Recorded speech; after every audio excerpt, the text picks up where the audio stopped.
Assalamualaikum warahmatullahi wabarakatuh. Perkenalkan, nama saya Eka Prasetya dari Prodi Ekonomi Syariah. Pada kesempatan ini izinkan saya menyampaikan materi tentang kedudukan qawaid fikih dalam konteks istinbat hukum. Yang pertama, pengertian al-qawaid al-fiqhiyah. Kata qawaid yang berasal dari bahasa asas atau dasar, baik dalam bentuk indrawi maupun maknawi. Kemudian kata fikih yang secara etimologi berarti dari kata fikon, berarti paham. Dari definisi kaidah fikih secara terminologi yang dikemukakan para ulama seperti Ibnu Subki mengemukakan definisi kaidah fikih seperti yang dikutip dari Al-Nadawi, yaitu suatu kaidah kulli yang sesuai dengan juz'iyah atau bagian-bagian yang banyak, yang melaluinya diketahui hukum-hukum juz'iyah. Dengan demikian, al-qawaid fikih adalah suatu kaidah yang bersifat umum, meliputi sejumlah masalah fikih, dan melaluinya dapat diketahui sejumlah masalah yang berada dalam lingkupnya. Kemudian peran al-qawaid fikih dalam istinbat hukum. Dalam memposisikan al-qawaid fikih sebagai dalil istinbat hukum dapat diamati dari berbagai pendapat ulama. Dalam kaitan ini, Ali Al-Nadawi memaparkan bahwa sejumlah pendapat ulama tentang masalah ini. Imam Haramain Al-Juwaini dalam kitabnya Al-Ghiyatsi ketika menjelaskan tentang kaidah ibadah dan bara'ah simah menegaskan bahwa ia tidak bermaksud menggunakan kedua dalil itu sebagai dalil yang digunakan untuk menentukan hukum. Ini syarat dari Imam Al-Juwaini untuk tidak menggunakan kaidah fikih sebagai dalil istinbat hukum. Al-Hamawi dengan ungkapan lebih tegas menyatakan penetapan fatwa tidak boleh didasarkan kepada kaidah fikih. Karena apa? Karena ia bersifat kuli. Tidak bersifat kuli, tetapi bersifat akalabiyah atau kebanyakan yang terjadi.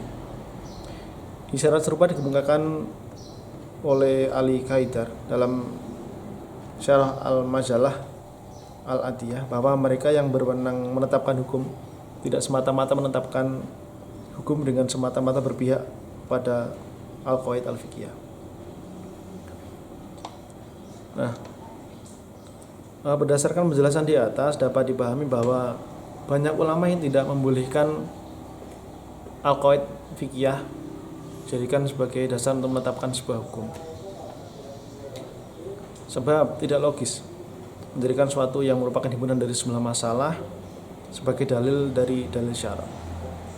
Namun kesimpulan ini tidak dapat diberlakukan secara umum karena beberapa al-qawaid fiqhiyah yang didasarkan dan bersandar pada Al-Quran dan As-Sunnah itu dapat dijadikan sebagai dasar istinbat hukum.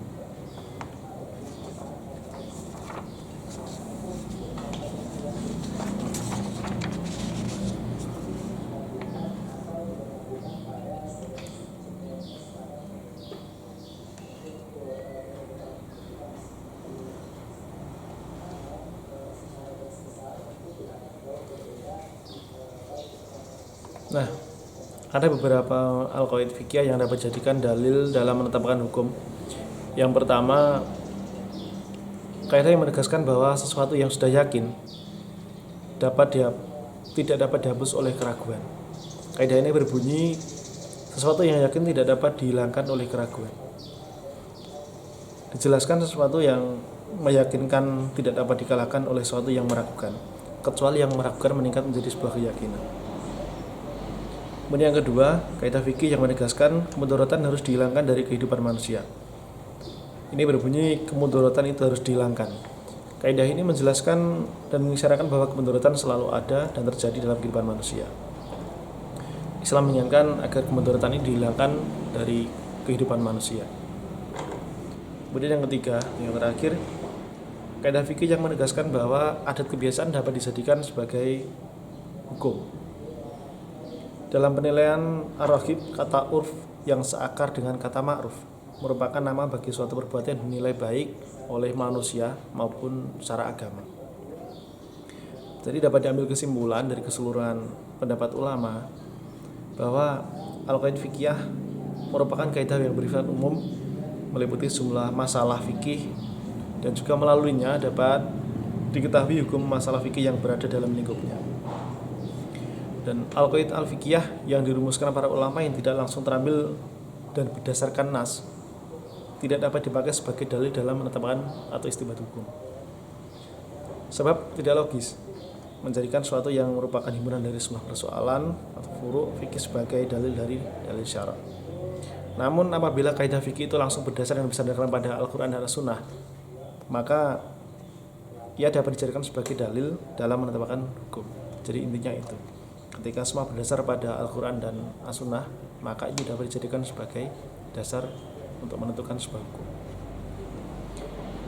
Itu yang dapat kami sampaikan. Semoga bermanfaat. Banyak kekurangan mohon maaf. Sampai berjumpa lagi di lain kesempatan. Terima kasih. Wassalamualaikum warahmatullahi wabarakatuh.